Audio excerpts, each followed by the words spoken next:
Esse é um lugar de crescimento, um lugar onde nos preparamos para atender ao chamado de Jesus, nos ordenando a ser e a fazer discípulos. Se você chegou aqui hoje, é porque entende que você tem uma missão e que precisa estar pronto para ela.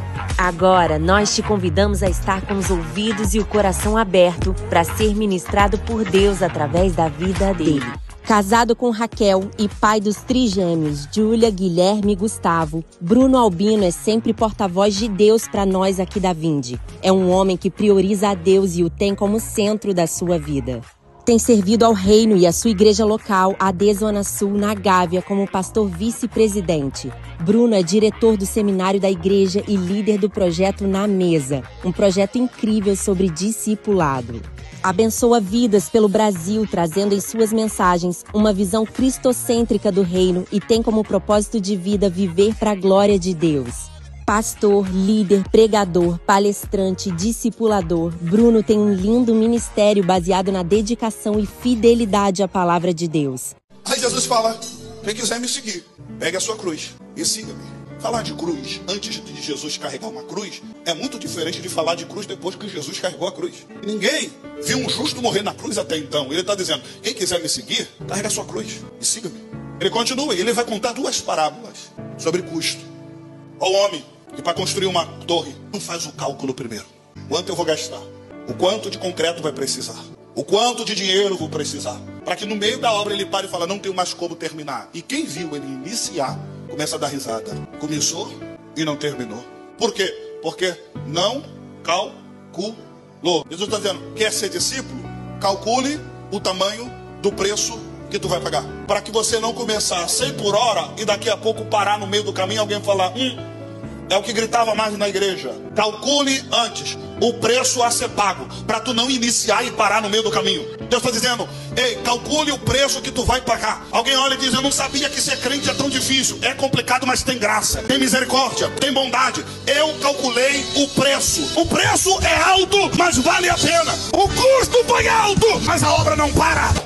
É um enorme privilégio poder ouvi-lo mais uma vez.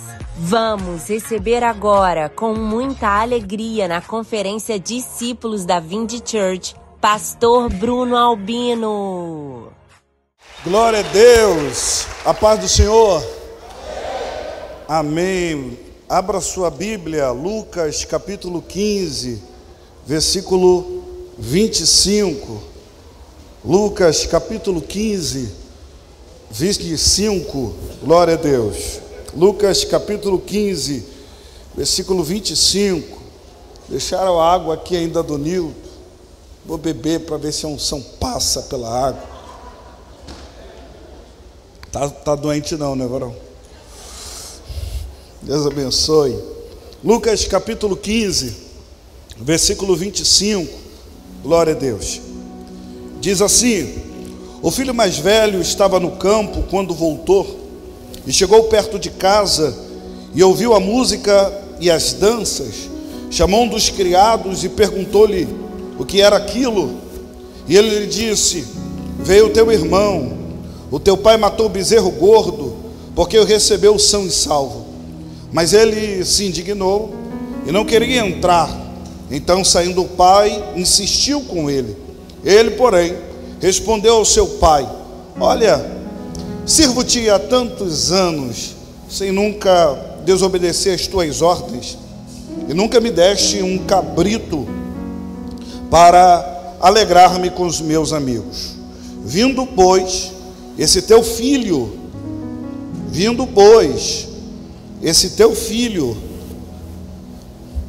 que desperdiçou todos os bens com prostitutas, tu mandaste matar a ele um bezerro gordo. Respondeu-lhe o pai: filho, tudo que eu tenho,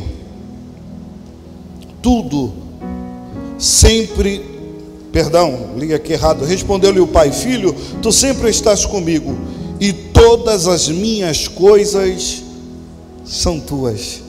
Era, porém, e justo alegrarmos-nos e festejarmos, porque este teu irmão estava morto e reviveu, estava perdido e foi achado. Você diz amém? Glória a Deus. Eu quero, rápido, 2 segundos, agradecer a Deus por estar aqui, pela vida do Max, meu amigo, pastor Max. Uma grata alegria ter conhecido o ministério do pastor Samuel. Daqui a pouco conhecer o ministério do pastor César, que também falará. Mas foi melhor ainda conhecer o César e conhecer o Samuel. Tivemos um momento de mesa. Eu fui muito mais abençoado pelo César e pelo Samuel do que pelos seus próprios ministérios, porque a vida de vocês revelam Jesus, e isso impactou minha vida. Eu passaria horas e horas naquela mesa sugando, sugando, sugando, sugando, sugando e sugando. Deus abençoe a vida de vocês. Deus abençoe.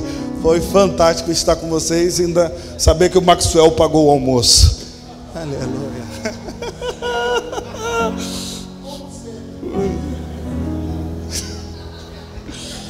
Foi lindo demais. Meus irmãos, eu quero falar rapidamente sobre alguns perigos que nos rodeiam. Dentro desse assunto discipulado, eu quero falar sobre alguns perigos. Eu escolhi esse texto para basear o que eu pretendo partilhar com vocês em rápidas palavras. O texto inicia sobre uma conversa de Jesus na mesa com pecadores, com publicanos, e os fariseus estavam irados porque ele se assentava com publicanos, com pecadores.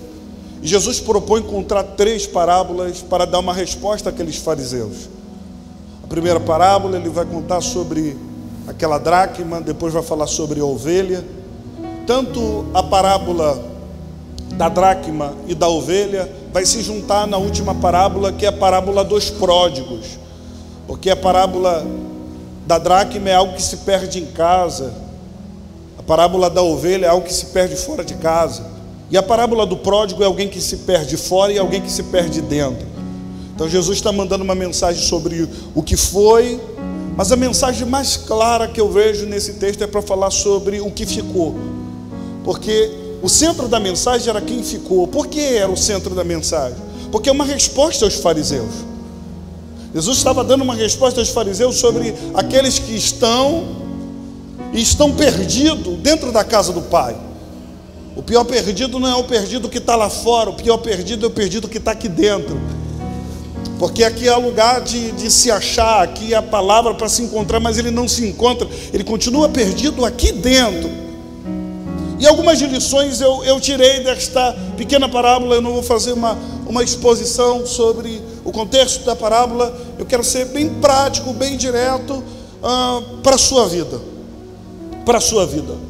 A primeira lição que eu queria partilhar com vocês, que aconteceu dentro dessa parábola, o primeiro perigo é permitir que o serviço defina a minha identidade. A parábola inicia dizendo que quem está contando a parábola é Jesus, dizendo sobre 2 filhos. A parábola fala que Jesus chama esse homem mais velho de filho. A parábola conta que os servos chamaram ele de filho. Quando ele chega, encontra o servo diz: o seu pai está fazendo uma festa para o seu irmão que estava perdido. O pai chama ele de filho. O pai olha para ele e diz: tudo que é meu é teu, filho. Mas eu não vejo o filho se achando na posição de filho. Quando ele vai falar com o pai, ele não diz que o irmão é irmão, ele diz que o irmão é filho do pai e não o irmão dele. Ele diz: eu te sirvo há tanto tempo. Ele perde a identidade de filho e ele abre mão da identidade de filho e abraça a identidade de servo. A identidade que ele tem agora é do que ele faz e não do que ele era. Ele está se tornando o que ele fazia e não o que ele deveria ser, filho. Eu acho esse o maior perigo, eu me tornar aquilo que eu estou fazendo. Eu não sou pastor, eu tenho uma função de pastor. Eu não sou pregador, estou na função de pregador. Eu sou filho de Deus. Essa é a minha identidade. Todas as vezes que eu me coloco numa posição naquilo que eu faço, eu tenho dificuldade de ser ministrado. Porque o pastor, ele quer ser ministrado em coisas que falam de pastor, mas o filho não precisa de uma mensagem de pastor para pastor. O filho entende. Todo culto espírito quer ministrar o coração dele. Então o grande perigo é você se tornar aquilo que você está fazendo. E quem se torna aquilo que está fazendo tem dificuldade quando as pessoas não fazem aquilo que ela está fazendo. Ele olha, eu estou sendo fiel, eu cumpro o mandamento, eu sou crente. Mas esse teu filho, ele voltou, ele bagunçou, ele tem dificuldade de receber pessoas, porque a sua identidade não é mais identidade de irmão, é identidade de servo. E todo mundo que tem identidade de servo, ele tem dificuldade de receber pessoas, enquanto as pessoas não estão fazendo o que ela está mandando fazer. Perceba, tem algumas pessoas que o que ela está fazendo identificou tanto elas, se elas abandonarem, tem pessoas que nunca mais vão falar. Por quê? Porque nunca amaram ela, amaram o que ela fazia. Porque a identidade daquela pessoa não era mais a pessoa, mas o que ela fazia. Eu não sou o que eu faço, eu sou Bruno. Deixa eu contar aqui rápido, sem entrar nos pormenores. Tem um pessoal lá da igreja que conhece, tem um amigo nosso que enfrentou dores profundas na sua infância, e ele estava se escondendo em tudo que ele fazia na igreja. Então o que ele fazia na igreja? Ele fazia para esconderijo, e ele começou a se identificar pelo aquilo que ele fazia, não pelo aquilo que ele era. Quem ele era um homem caído, era um homem ferido, era um homem que precisava ser tratado pelo Espírito, mas não tinha espaço. Não tinha espaço. Por que não tinha espaço? Porque a gente identificava ele a partir da sua função. Então a gente elogiava a função, mas a alma estava quebrada, a alma precisava de abraço, a alma precisava de restauração. Até um dia que ele decidiu deixar de ser aquilo que ele fazia e decidiu: eu quero ser quem eu sou, eu quero ser filho, antes de ser o que eu faço. O que eu faço é resultado da filiação que eu tenho com Deus. E ele veio queixar, ele disse: algumas pessoas pararam de olhar para mim. Algumas pessoas vieram me questionar por que eu parei, e não por preocupação comigo. Algumas pessoas pararam de me ligar, porque nunca amaram a pessoa, sempre amaram uma função. Quando a gente se identifica muito com a função, a gente tem dificuldade, o Espírito está se manifestando, e a gente está que nem uma pedra de gelo. A gente não tem reação, a gente não chora mais. Por quê? Porque a nossa identidade é aquilo que fazemos, e aquilo que fazemos não precisa de ministração. Mas quando a gente se coloca na posição de filho, não importa quem está falando, o nosso coração está aberto para ser ministrado por Deus. Todas as vezes que você entrar aqui como um trabalhador, você vai ter dificuldade de ser ministrado. Todas as vezes que você entrar aqui como cantor, como pregador, como pastor, tu vai ter dificuldade de ser ministrado. Mas quando tu entrar como filho, você ouvirá a voz do Espírito Santo e chorará. Você ouvirá a voz do Espírito Santo com clareza. Ei, aqui não tem pregadores, aqui não tem cantores, aqui não tem pastores, aqui tem filhos de Deus. Filhos de Deus, filhos de Deus, filhos de Deus. E é um problema isso. É um problema tão grande que a igreja de Éfeso era uma igreja que estava muito presa à identidade do que fazia, do que eles eram. Que Deus diz João para a igreja de Éfeso: o quê? Eu tenho visto o trabalho, eles são contra a falsa doutrina, são ortodoxos, evangelizam, trabalham, mas diga para eles se arrepender. Por quê? Deixaram o primeiro amor. A identidade deles passou a ser o que eles faziam, e eles deixaram o relacionamento. Diga para eles, para lembrar de onde caíste. Não é quando caíste, é de onde. De onde é diferente de quando. Deus não está falando de tempo, Deus está falando de localização. Deus está dizendo, eles tinham um nível de intimidade tão grande e eles caíram. Manda eles lembrarem no tempo que eles choravam. Manda eles lembrar no tempo que eles tinham devocionais. Manda lembrar no tempo que eles faziam jejum. Eles caíram. Ainda são vistos como grandes pregadores e grandes ministros, mas eles caíram.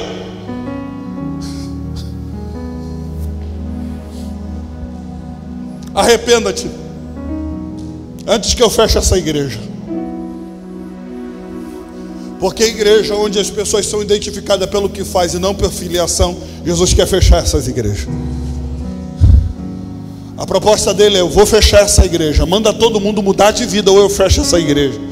Porque eu não quero tratar com as pessoas com o dom que eu dei para as pessoas. O que elas estão fazendo é porque eu dei o dom. Eu quero tratar com o indivíduo. E se eu parar de tratar com o indivíduo, eu fecho a igreja. Eu quero voltar a me relacionar com o indivíduo e não com o que o indivíduo faz.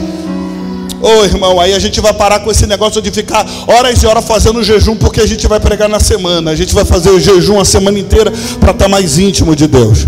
A gente vai parar horas e horas para ler, porque a gente tem uma responsabilidade de pregar. A gente vai ler porque a gente quer conhecer mais Deus. É porque nós queremos ficar mais perto de Deus. Eu não me relaciono pelo que eu faço, eu me relaciono com Deus. É a melhor coisa. Segundo ponto. O conhecimento. Esse aqui é o segundo perigo. Deixar o conhecimento definir sua maturidade. Quem é maduro? Quem tem conhecimento. O filho mais velho cumpre mandamento. É maneiro pra caraca. Não deu mole. Não pegou dinheiro do pai antes, desejando a morte do pai. Cara maneiro, cumpre mandamento. Mais velho, esse cara é maduro. Mas a imaturidade dele apareceu quando o filho mais novo chegou.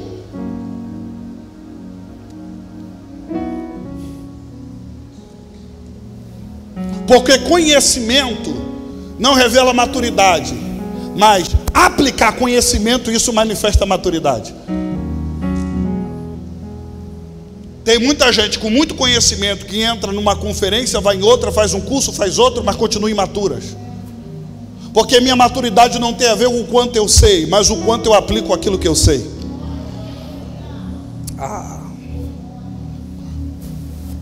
Se qualquer coisa que o teu irmão faça te incomoda ao ponto de você não querer mais, isso revela imaturidade.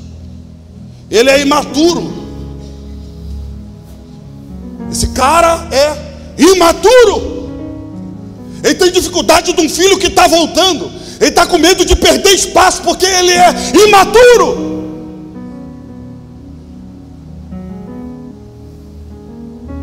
Não importa quantos livros tem na tua biblioteca, não importa quantos anos tu tem de crente, maturidade não tem a ver com isso. Maturidade tem a ver com como é que você se lida com as relações dentro da igreja. Isso é maturidade. Isso é maturidade. Antigamente, vendo algumas palavras, eu lia muito, tinha conhecimento, mas era imaturo. Então eu queria qualquer coisa botar no Facebook e arrumar guerra. Eu gostava de uma guerra. Eu era o varão da guerra. Já arrumei guerra até com o Maxwell. Não, mas era tempo de guerra. Porque o imaturo, ele tem conhecimento e ele quer mostrar para todo mundo que ele tem conhecimento. E ele quer ofender. O maduro, ele não precisa mostrar para ninguém, ele só vive isso. A vivência dele revela isso. Oh, glória a Deus, irmão. A vivência dele revela isso. Deus quer nos dar maturidade. Então, conhecimento, biblioteca, livros, cursos, não define sua maturidade. O que vai definir sua maturidade são as relações. É quando tu descobrir que esse irmão que está do seu lado se relaciona contigo é muito chato, e você vai ter que lidar com ele e amar ele. É aí que está a beleza. Quando tu descobrir que ele tem defeitos, que tem dificuldade, mesmo assim você continua convivendo, dando glória a Deus e dando aleluia. Isso é maturidade. Quando tu perceber que esse irmão do outro lado vai discordar de algumas coisas tuas, mesmo discordando, você continua dando glória a Deus junto com ele, isso é maturidade. Oh, irmão, isso é maturidade.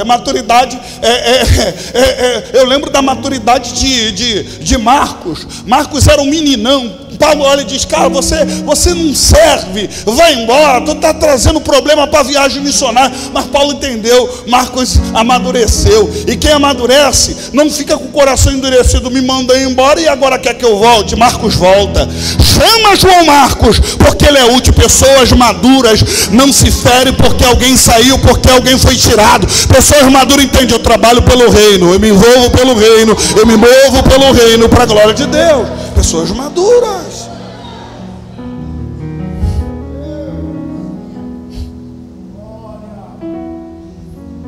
Para caminhar para o fim. Quem me dá mais 20 minutos?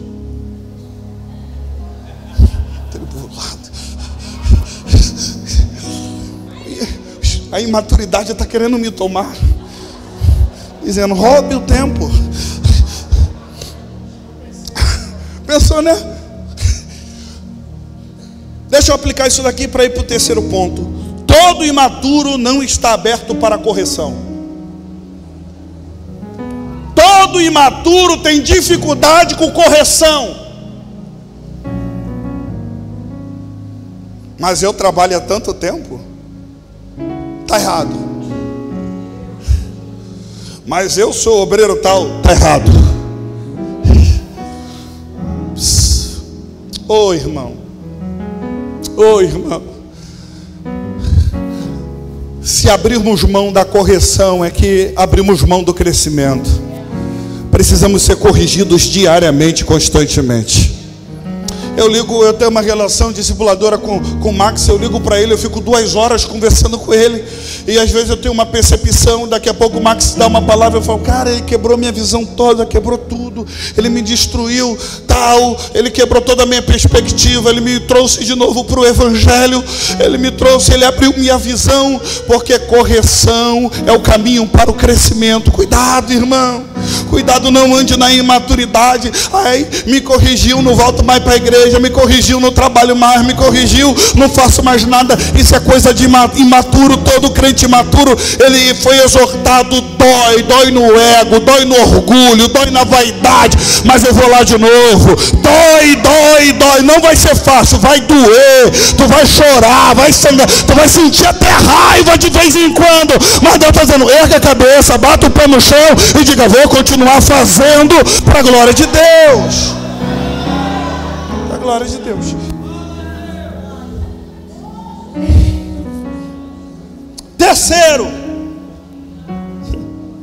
Terceiro perigo: confundir sucesso ministerial com apoio de Deus ao meu estilo de vida. Eu estou trabalhando, eu estou me envolvendo, então Deus está aprovando o meu estilo de vida. E Deus: não! Ser usado por Deus não significa que Deus está aprovando o que eu faço. Ter crescimento e número não significa que Deus está aprovando o meu estilo de vida.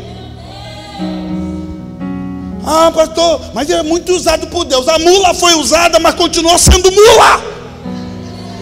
Deus não alterou.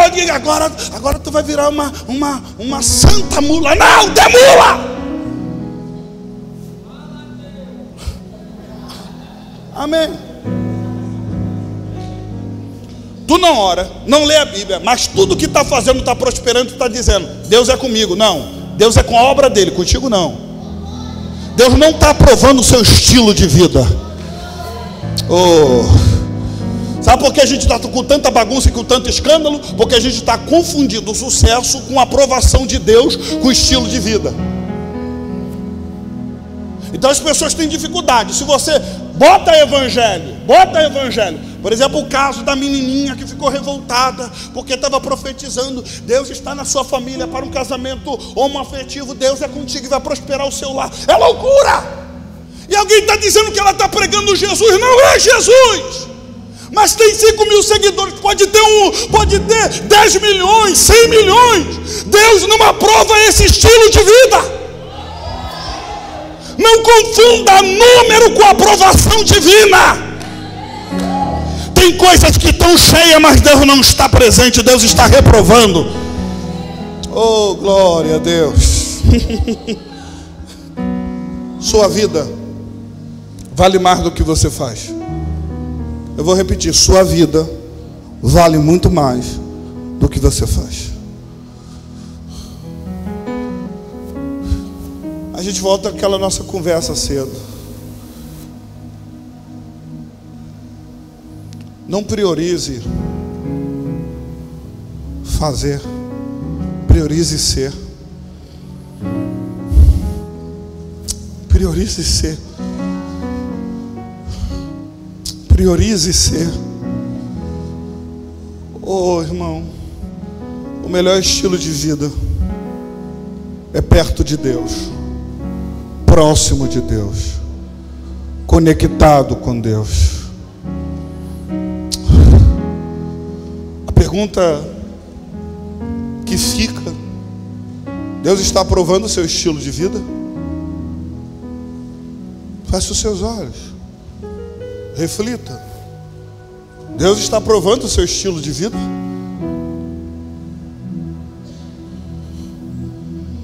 Não estou falando do seu ministério, porque o ministério que tu tem foi Ele que te deu. Estou falando o seu estilo de vida. Deus está aprovando? Deus está gostando do seu estilo de vida?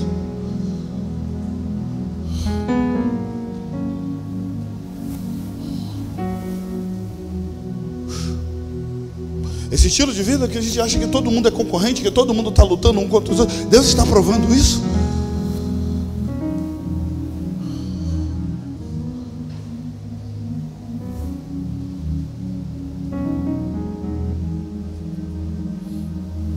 Max, eu ouvi algo de um amigo, Nilton, que é realidade, que às vezes a gente chama de diabo, que é Deus. Porque tem coisas que Deus deixa acontecer para provar o nosso coração, para revelar que o nosso estilo de vida nunca teve nele, sempre teve no nosso ego.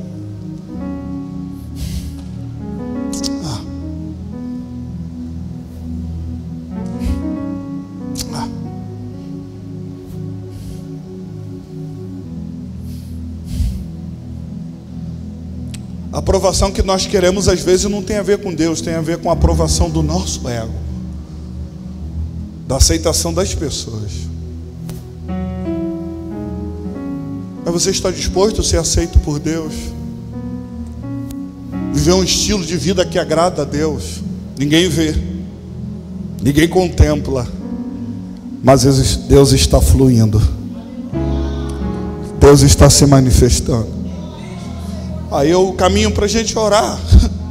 Esse amigo, ele está vivendo o melhor tempo da sua vida cristã. Ele nunca orou tanto, ele nunca leu tanto a Bíblia, ele não falou tanto de Deus como ele fala agora. Mas sabe quem nós amamos? O antigo, o da funcionalidade, o que fazia muitas coisas, mas o que virou filho, o que mudou de estilo de vida, o que não saía do culto e ia para baile e ia beber, o que sai do culto e diz: eu vou orar, eu vou me guardar para Deus, eu vou me proteger para Deus. Mas a gente gostava do antigo, porque o antigo ele fazia coisas, porque o antigo ele performava, porque o antigo ele era útil para a religiosidade, ele era útil para a estrutura da igreja. Nós amamos mais quem é mais útil para a estrutura do que as pessoas. Mas Jesus é diferente, Jesus está amando ele porque o estilo mudou. Porque o estilo mudou. Ele não está preocupado em agradar fulano e ciclano, ele está preocupado em se envolver mais com Jesus.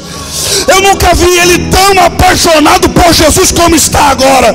Oh irmão, que o nosso estilo de vida mude, que o nosso estilo de vida mude. Aqui vai uma exortação de Deus, da conclusão de tudo que eu estou ministrando ao seu coração. Se o que você está fazendo está virando a sua identidade, largue. Ou se arrependa ou larga. Deus não quer um obreiro, Deus quer filho. Deus não quer um líder, Deus quer filho. Um filho que é líder, um filho que é obreiro, um filho que é pastor. Se você está se tornando mais o que tu faz do que filho, abandona. É melhor tu salvar a sua alma do que agradar pessoas. abandone. Por isso que eu disse que eu amei o pastor Samuel. Estou vendo aqui o pastor Samuel. O que é, pastor? Mas o Samuel se derramando, falando em línguas aqui do meu lado. Eu olho para o Maxwell chorando. Os pastores se derramando. Porque título não é maior do que a filiação. De repente o que tu está fazendo, devemos servir. Eu estou pregando numa igreja, uma conferência de serviço 5 semanas, falando sobre serviço. Mas eu te dizer, às vezes o serviço está te matando. Tu está deixando de ficar crente. E tem hora que tu tem que largar para tu voltar para o altar. Se tu conseguir se arrepender e continuar trabalhando, é o mundo ideal. Mas se não conseguir, largue. Mas fique crente.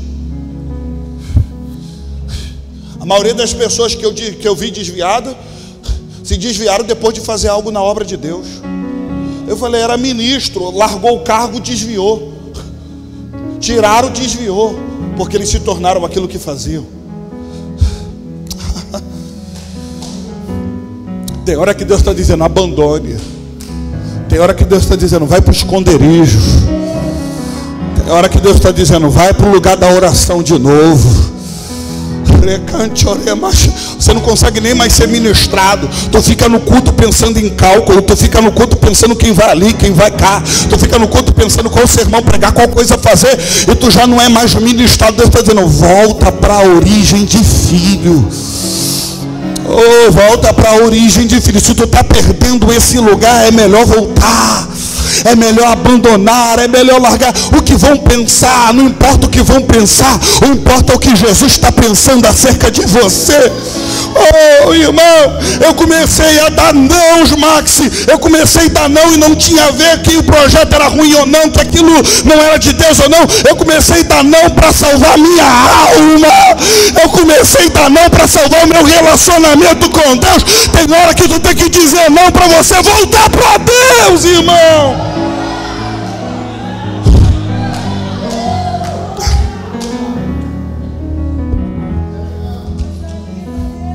Deixa eu orar. Põe mais 10. Queimou a tela. Vamos orar, Senhor. Deus é comigo, vai queimar.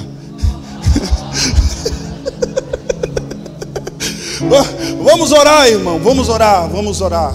Vamos orar. Vamos orar. Fique de pé, vamos orar.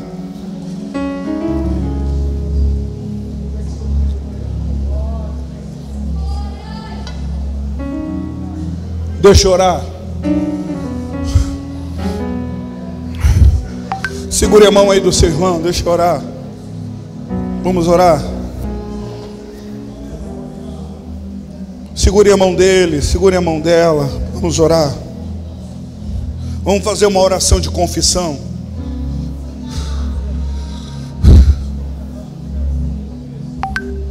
Fazer uma oração de confissão. Quando a gente começou a tratar as pessoas como Abraão tratou Agar, como copo descartável, tu já fez o que tinha que fazer, agora tu não presta mais para nada. No reino de Deus não é um reino de utilidade. No reino de Deus é um reino de filhos.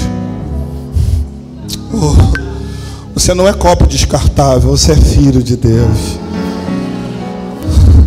Vamos orar. Vamos orar confessando. Você pode começar a orar.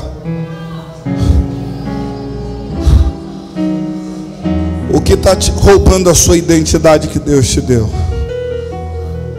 A pergunta é, você está ficando mais parecido com o que você faz ou mais parecido com Jesus? Qual foi a última vez que você chorou sendo ministrado por Deus?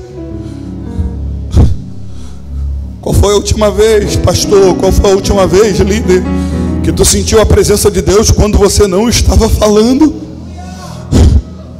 Qual foi a última vez que você se derramou porque você sentiu o cuidado de Deus como um pai? Que Deus não estava olhando para você, para o cargo que você tem, para a liderança que você tem, mas Deus estava olhando para o indivíduo que você é. Qual foi a última vez que você se jogou no colo de Deus como sendo um grande pai e dizendo: eu vou me derramar aqui, eu vou me entregar aqui?